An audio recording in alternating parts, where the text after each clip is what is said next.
Update. Am I the a-hole for divorcing my wife after finding her late-night walks had a specific destination? Original post. Background. My wife, 43 female, and I, 43 male, were married for 16 years. Unfortunately, we grew apart. I was not blameless in that. It took two to get us into the position we were in. We were great with our kids, 10 and 13, but had fallen into a pattern of trading off parenting duties rather than parenting together. I switched to a job a few years ago that allowed me to work from home 2 to 3 days a week, and this seemed to make things worse. It felt like we were separated but living in the same house. I tried to repair our marriage, but she seemed increasingly resentful of the time I tried to spend with her. It normally ended with her yelling at me and storming off. I admit I may be a lot to deal with. I am not confrontational and normally shut down and tried to ignore her when she did this. I know this is a bad way of dealing with things, and I am working on it. I was very depressed, but trying to work through it. Toward mid-December, she started taking late-night walks after we put the kids to bed. I tried to give her space for her time and even offered to join her, but she preferred to go alone. I usually stayed up for her, frustrated or worried. I even bought her protective lights to keep her safe, as the roads in our area do not have lights or sidewalks. Fast forward to January 5th. She left at about 11 p.m. It was 28 degrees outside. By 2:26 a.m., she still wasn't back. I texted asking if she was still walking. No response for 10 minutes. I called. It rang once and then went to voicemail. So I did something kind of a-holy. I used the Find My Phone feature. I had never done this before, and I know it was an invasion of privacy, but a 4-hour walk in freezing weather until 3 a.m. felt completely abnormal. I was worried for her, but honestly, I was also frustrated and angry. I thought I could drive to her and bring her home. However, the location confused me. It showed her at a house in our neighborhood. Within a minute of me checking, 2 things happened. 1. She texted me saying she was almost home. 2. When I refreshed the map, her location services were turned off. When she returned, I asked her where she was, and she said, out walking. I confronted her with a screenshot. She claimed she may have walked down that street, which is a 30-minute walk from our house, but couldn't say for sure. She insisted she was not in any house and that the map must have locked on to that location. I felt used and lied to. I slept on the couch. She continued to deny everything, saying the phone was not accurate. She was my wife, and I wanted to believe her, but I needed advice. So I turned to the best source of wisdom, Reddit. The comments were brutal but helpful. I took another look at the location data and realized 2 things. 1. I had been to the house before. It was saved in my phone as the home of one of my daughter's friends, who lived with her single dad. 2. It showed that she was logged into his Wi-Fi. The next night, as she was getting ready for a walk, I confronted her again. I told her I knew who she was with and about the Wi-Fi.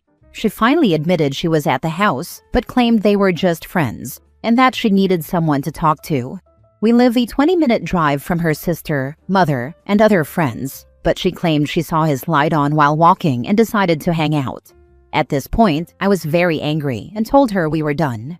Throughout the week, things were very tense. She accused me of not trusting her, trying to control her, and not letting her have friends. 6 days later on Saturday, she left early to go shopping. I took the kids and the dog for a walk at a local park. After about a mile, we looked ahead and saw a family approaching us. It was my wife, walking with this guy and his kid, holding the guy's hand. She wasn't wearing her glasses, so we got fairly close before she noticed. When she spotted us, she actually ducked behind him and turned around to walk in the other direction. I did the same so we wouldn't make a scene. My kids asked why we were walking away from mommy, and I just told them we would ask her later. She came home hours later, furious at me for being at that park. Her car was not in the parking lot, so how was I supposed to know? She yelled at me and then lied to the kids, telling them she had just bumped into him and didn't see us. I was done. I decided I could not trust anything she said and told her I was applying for a divorce. I know I could have tried to work through it, but honestly, why? I was always the repairer of our relationship, and I just could not let this go. She called me every name she could think of. She said I was controlling. I don't think I am. Accused me of cheating when I worked long hours. I didn't. And accused me of watching spicy videos. I plead the fifth. I did slow walk the divorce for months, hoping she would propose counseling or try to make amends, but she did nothing. I am not the good guy in this. I did invade her privacy by tracking her phone. I did choose to file for divorce rather than continue trying to make things work. I could have worked harder and insisted on counseling before we split. We do have kids, and I have heard of people putting up with each other until the kids leave the house, but that would have been another 8 years. So, am I the a-hole for divorcing my wife after finding that her late-night walks had a specific destination? Now for the top comments before reading the update. Not the a-hole. She cheated on you and lied to you about it. Then she tried to blame you and obviously made you feel like the bad guy. If she is unwilling to admit fault and hasn't asked you to try therapy with her, you can't really continue to stay married. I'm sorry this happened to you and your children. Based on what you wrote, you did nothing wrong. If my husband was unreachable after midnight and I had the option to search his location, I absolutely would, because I would be worried about his safety. She could have been injured. If she wasn't doing something wrong, she would have been apologizing for making you worry. Don't let her turn her own guilt back on you. Ah, the battle cry of the caught cheater. How dare you invade my privacy? How dare she take her boyfriend to the park where your kids were playing? Easiest not the a-hole. Not the a-hole. She's trying to deflect blame onto you. Also, I personally don't think you invaded her privacy. She was out walking in freezing temperatures for over 2 hours. It's reasonable that you'd be worried, even if you admit you were also angry and frustrated. It's reasonable to check where she was to see if she was safe or needed help. Exactly. It's reasonable, well, understandable anyway, to jump to, what if she's twisted her ankle and/or is lying face down in a ditch somewhere when you're panicking? I would assume that my partner needed my help if he was gone walking for 2+ hours in freezing weather too. Yes, OP didn't behave perfectly in this relationship, but at least he didn't cheat. She could have tried harder to repair the relationship with her husband too. OP not the a-hole in my opinion. Good luck with the rest of your life. I hope you meet someone who doesn't cheat on you in the future. Now for the update. Thank you to everyone for all of the comments. I am amazed at the number of responses. I try to read through all of the comments and really appreciate your words. I wanted to start by addressing some of them and then provide an update. Why did you put up with this for a year? The original post is from a year ago. How did the same thing happen twice? No, this did not happen twice to me. Once was enough. This happened in January 2025. I asked for a divorce about a week afterward. I'm just getting around to posting this now, December 2025, after discovering this sub. Why didn't you confront the guy? Okay, if you mean physically confront him, no. Honestly, I do not blame him. He did not tempt her or trick her, and had no promise to me apart from common decency. If my ex could convince me that this was made up, then I have no idea what she told him. This is obvious. What kind of a fool are you? You should have seen this. Yes, I agree that in hindsight it is obvious. But when you are in a relationship for 16 years, you really trust the other person, or at least think you do. I really had no proof that she was cheating apart from these events. The change in the relationship was gradual, but in the end, I found myself friendless and isolated, with really only one source of truth, who was telling me that I was crazy. I still loved her, and she was still telling me that she loved me. To me, that meant something. Finally, I have heard that people repair relationships with counseling even after cheating, or stay together because of the kids. But there were signs. Oh, there were signs. One of my biggest fights with my ex was before Christmas. We were decorating the house with the kids and some of their friends, including the guy's daughter. My ex was not helping. I think she was decorating another part of the house. So I left the last of the tree decorations for us to do together and told her so. I went upstairs to put away some laundry. And when I came down, the last of the decorations were on the tree and another guy, the same guy, was putting the star on the top of the tree, my tree, with a big grin on his face. I was so angry, but I did not want to yell in front of the kids. When I confronted her later, she said that it was not a big deal, that I was being weird, I was not there, and anyway, he is taller, so it was easier for him. So, for the update, it is now December of the following year, and the documents are signed. I will be divorced in a few weeks. The process was horribly painful, but I am happier than I have been in years. It was tough at first. I made the decision to cut off all of our joint friends. I did not want them to take sides, though this was probably unhealthy. Since I do not have family in the country, I was alone, feeling like a failure and a reject. I was spiraling fast. Fortunately, I did get help in time and found a wonderful therapist who helped me and does not take any BS. The divorce took a long time. My ex had knee surgery in February, and I took care of her as best I could.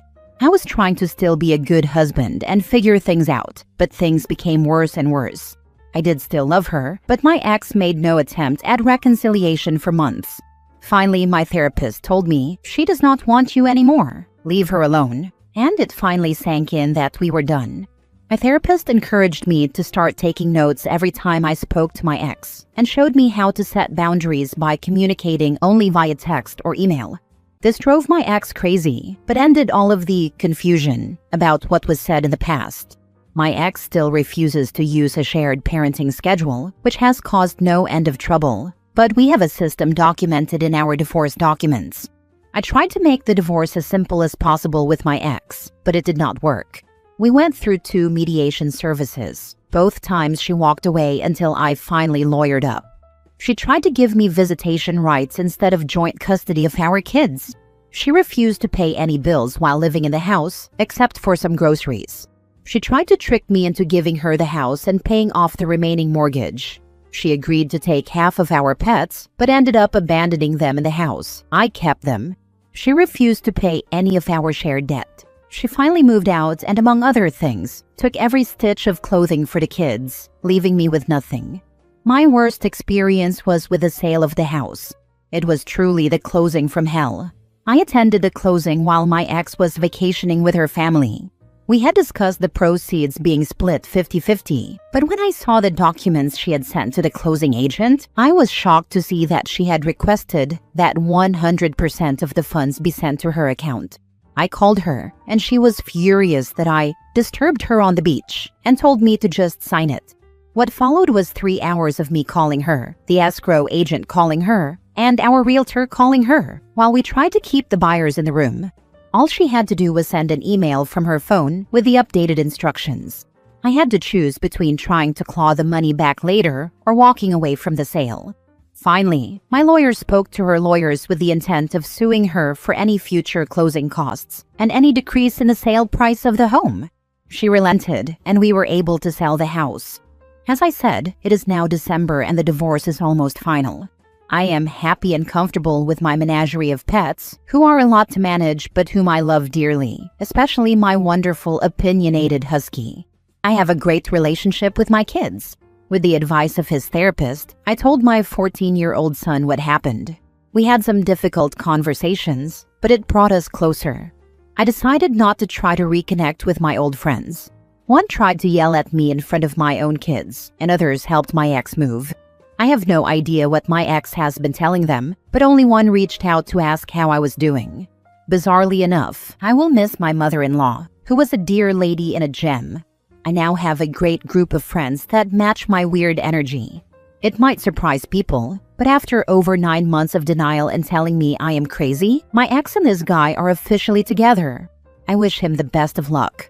As for me, I wanted to wait until the papers were signed before I asked anyone out. And I have a date this weekend with someone very nice. My first date in 16 years.